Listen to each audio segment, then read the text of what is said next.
Hi friends, welcome to Chandra's Kitchen. இன்னைக்கு வந்து நம்ம ஒரு ரொம்ப சூப்பரான ஸ்பெஷலான டிஷ் தான் பார்க்க போறோம். என்னோட ரொம்ப ஃபேவரட்டான ஒரு சூப்பரான ஹைதராபாத் மட்டன் மசாலா தான் இன்னைக்கு நம்ம பார்க்க போறோம். இது பிரியாணி, நான், சப்பாத்தி அது மட்டும் இல்லாம சாதத்துக்கு இது ரொம்ப நல்லா இருக்கும். நீங்க இத ஒரு வாட்டி டேஸ்ட் பண்ணீங்கன்னா திரும்ப திரும்ப இத வந்து செஞ்சு சாப்பிடுவீங்க. அந்த அளவுக்கு இது ரொம்ப சூப்பரா இருக்கும். இதே மாதிரி நான் ஏற்கனவே ஒரு தாஹி கோஷ்ட்னு சொல்லிட்டு ஒரு ரெசிபி பண்ணியிருந்தேன்.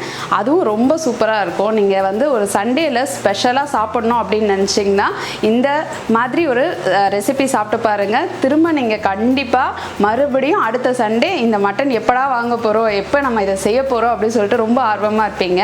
இன்னைக்கு நம்ம இந்த ஸ்பெஷலான ஹைதராபாத் மட்டன் மசாலா பார்க்கலாம் வாங்க. ஹைதராபாத் மட்டன் மசாலா செய்யறதுக்கு தேவையான பொருட்கள் என்னென்னு பார்க்கலாம். மட்டன் வந்து பார்த்தீங்கன்னா 300 கிராம் எடுத்து வச்சிருக்கேன். அதுக்கு அடுத்தது தேவையான அளவு உப்பு, மிளகாய்த்தூள், தயிர், வெங்காயம், சீரகம், மஞ்சள் தூள், மிளகு, தனியா, இஞ்சி பூண்டு விழுது, கொத்தமல்லி, எலுமிச்சை பழம், முந்திரி, பச்சை மிளகா, அரைக்கிறதுக்கு ஒரு பட்டை, இதை வந்து நான் 2 துண்டாக கட் பண்ணி வச்சுருக்கேன். இது மராட்டி முக்கு, அப்புறம் கல்பாசி, கிராம்பு, முந்திரி, கொப்பரை தேங்காய் இதெல்லாம் எடுத்து வச்சுக்கோங்க. இப்போ முதல்ல வந்து நம்ம மட்டனை மேக்னேட் பண்ணிக்கலாம். அப்புறம் எதெல்லாம் அரைக்கணும் அப்படின்றதையும் நான் உங்களுக்கு சொல்கிறேன். 300 கிராம் மட்டன், இதுக்கு வந்து அரை ஸ்பூன் மஞ்சள் தூள் சேர்த்துக்கோங்க. மிளகாய் தூள் 2 ஸ்பூன் சேர்த்துக்கோங்க. தேவையான அளவு உப்பு வந்து சேர்த்துக்கோங்க. அடுத்தது இஞ்சி பூண்டு விழுது 1.5 ஸ்பூன் சேர்த்துக்கோங்க. கடைசியாக ஒரு எலுமிச்சை பழத்தை வந்து இதில் ஜூஸ் பிழிஞ்சுக்கோங்க.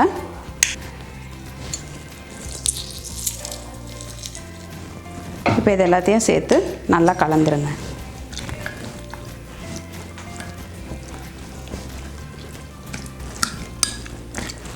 இப்போ நம்ம நல்லா கலந்தாச்சு. இதை வந்து ஒரு அரை மணி நேரம் ஊற வச்சிடலாம். இது ஒரு 3/4 மணி நேரம் ஊறினாலும் நல்லா சாஃப்டாக உங்களுக்கு மட்டன் இருக்கும். நம்ம வந்து நல்லா இதை ஊற வச்சிடலாம்.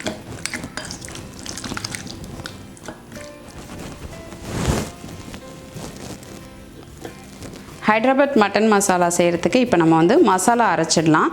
இதுக்காக நான் வந்து கொப்பரை தேங்காய் எடுத்திருக்கேன். இது வந்து நம்ம ஒரு கொப்பரை தேங்காயில் 1/4 மூடி, அப்புறம் ஒரு 3 ஏலக்காய் எடுத்துக்கோங்க. முந்திரி வந்து ஒரு 8 முந்திரி எடுத்துக்கலாம். பட்டை ஒரு துண்டு, ஜாதி பத்திரி 1, மராட்டி மொக்கு 2, கிராம்பு 4. இது கூடவே நம்ம வந்து ஒரு ஸ்பூன் சீரகம் வந்து சேர்த்துக்கலாம். மிளகு ஒரு ஸ்பூன், தனியா, கொத்தமல்லி விதைன்னு சொல்லுவாங்க இல்லையா, இது வந்து ஒரு ஸ்பூன் நிறைய சேர்த்துக்கோங்க. இப்போ இதை வந்து நம்ம தண்ணி விட்டு கொஞ்சம் அரைச்சி பேஸ்ட்டாக எடுத்துக்கலாம். இப்போ நம்ம வந்து மசாலா அரைச்சாச்சு. இந்த மாதிரி அரைச்சி வச்சுக்கோங்க. இப்போ நம்ம இதை வந்து ஒரு பாத்திரத்தில் ஊற்றிடலாம். இப்போ நம்ம கடாய் வந்து காஞ்சிடுச்சு. ஒரு ஸ்பூன் அளவுக்கு எண்ணெய் விட்டுக்கலாம்.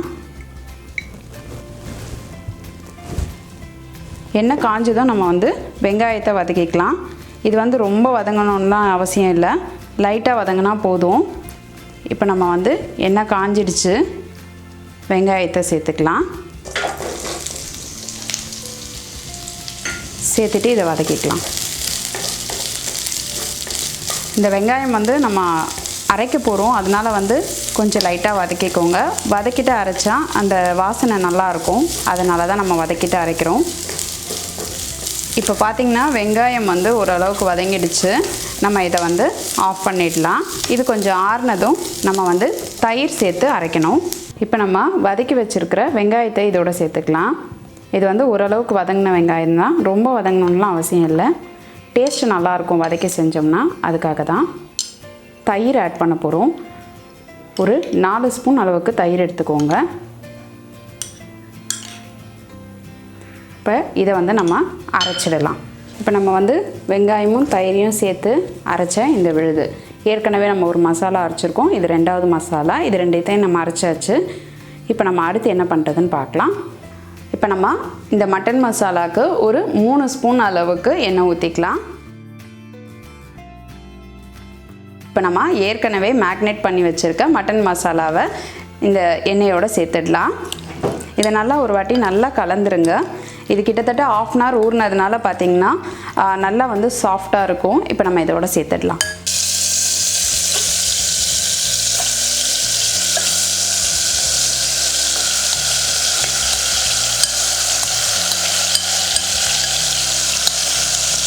ஸ்டவ்வை வந்து சிம்மில் வச்சுக்கலாம். வச்சுட்டு இதை நல்லா கலந்து விட்டுடலாம். ஒரு 5 நிமிஷம் இதை வந்து நல்லா வந்து வதக்கி விட்டுருங்க. நம்ம வந்து சிம்மில் வைக்கணும், இல்லைனா வந்து மிளகாய் தூள்லாம் சேர்த்துருக்கிறதுனால கொஞ்சம் கலர் சேஞ்ச் ஆகும். அதனால் வந்து இதை லைட்டாக இந்த மாதிரி கலந்து விட்டுருங்க. இப்போ இது கூடவே நம்ம வந்து தக்காளி சேர்க்க போகிறோம். ஒரு தக்காளி பழத்தை வந்து நான் கட் பண்ணி வச்சுருக்கேன், அதை இதோடு சேர்த்துக்கிறேன். இப்போ நம்ம இதை நல்லா வதக்கிடலாம். ஆல்ரெடி நம்ம வந்து உப்பு, மஞ்சள் தூள் எல்லாமே சேர்த்துட்டோம். நம்ம திரும்ப தேவைப்பட்டால் மட்டும்தான் சேர்க்க போகிறோம். இப்போ எதுவுமே நம்ம இதோட சேர்க்க வேணாம். ரொம்ப சிம்பிளாக, ஈஸியாக, சீக்கிரமாக சட்டுன்னு செஞ்சிடலாம். என்ன ஒன்று, இது ஒரு 1/2 hour ஊறிச்சின்னா போதும். நம்ம வந்து ஒரு விசில் வச்சாலே வந்து கொஞ்சம் நல்லா மட்டன் வெந்துடும். இப்போ தக்காளி வந்து கொஞ்சம் நல்லா வேகட்டும், அது வரைக்கும் இதை நல்லா கலந்து விடலாம். இப்போ வந்து நம்ம கொஞ்சம் தண்ணி ஊற்றிக்கலாம்.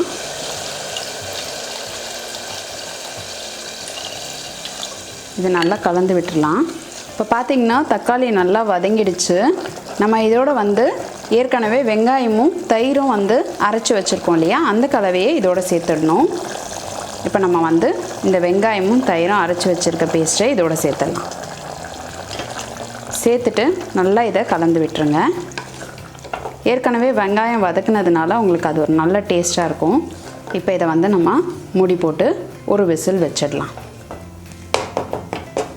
இப்போ நம்ம வந்து ஒரு விசில் வச்ச பிறகு என்ன பண்ணணும்னா, ஒரு 5 நிமிஷம் வந்து சிம்மில் வச்சு வேக வைக்கணும். இப்போ நம்மளுடைய ஹைதராபாத் மட்டன் மசாலா பார்த்திங்கன்னா ஒரு விசில் வந்து ஒரு 5 நிமிஷம் வச்சு எடுத்தாச்சு. இப்போ பார்த்திங்கன்னா ப்ரெஷர் நல்லாவே அடங்கியிருக்கு. இப்போ நம்ம இதை ஓப்பன் பண்ணிடலாம்.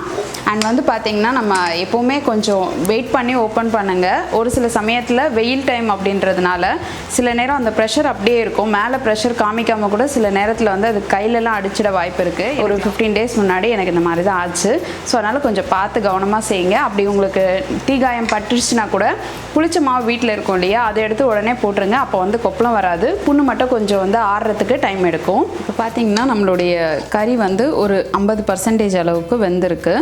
இப்போ நம்ம மசாலா சேர்த்துடலாம். சேர்த்துட்டு இன்னும் ஒரு 2 விசில் வச்சோம்னா நம்மளுடைய மட்டன் மசாலா ரெடி ஆகிடும். இப்போ நான் வந்து இதை சேர்த்துடுறேன். ஸோ இப்போ வந்து இதை நல்லா கலந்துடலாம். இது ரொம்ப நல்லா வாசனையாக ரொம்ப சூப்பராக இருக்குங்க. இப்போ இது வந்து கலந்து நம்ம வந்து வேக விடலாம். ஏற்கனவே வெந்ததில் பார்த்திங்கன்னா தெரியும் உங்களுக்கு, எண்ணெய் நல்லா மிதந்து வந்திருக்கு. இப்போ இது கூட சேர்ந்து நம்ம வேகும் பொழுது இன்னும் நல்லா எண்ணெய் பிரிஞ்சு வரும். இப்போ நான் வந்து குக்கரை மூடிடுறேன். ஒரு 2 விசில் வச்சிடலாம்.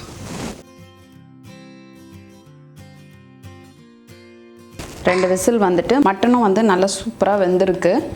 வாசனையும் வந்து ரொம்ப சூப்பராக இருக்குது. இப்போ நம்ம இதோட பச்சை மிளகா சேர்த்துக்கலாம். கொஞ்சம் பச்சை மிளகா வந்து நான் 1 சேர்த்துக்கிறேன்.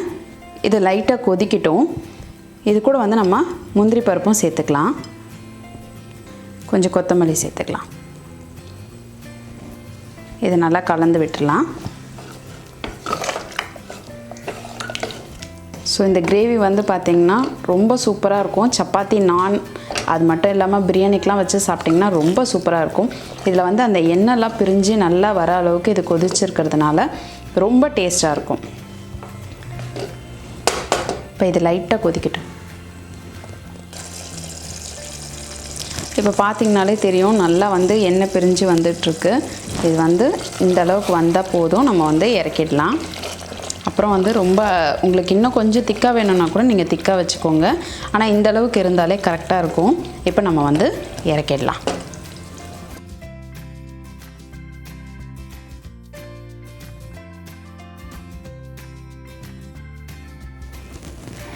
இப்போ நம்மளுடைய சூப்பரான டேஸ்டியான ஹைதராபாத் மட்டன் மசாலா ரெடி ஆயிடுச்சு. இது வந்து ரொம்ப டேஸ்ட்டாக இருக்கும். நீங்கள் ட்ரை பண்ணி பாருங்கள். உங்களுடைய ஃபீட்பேக்கையும் சொல்லுங்கள்.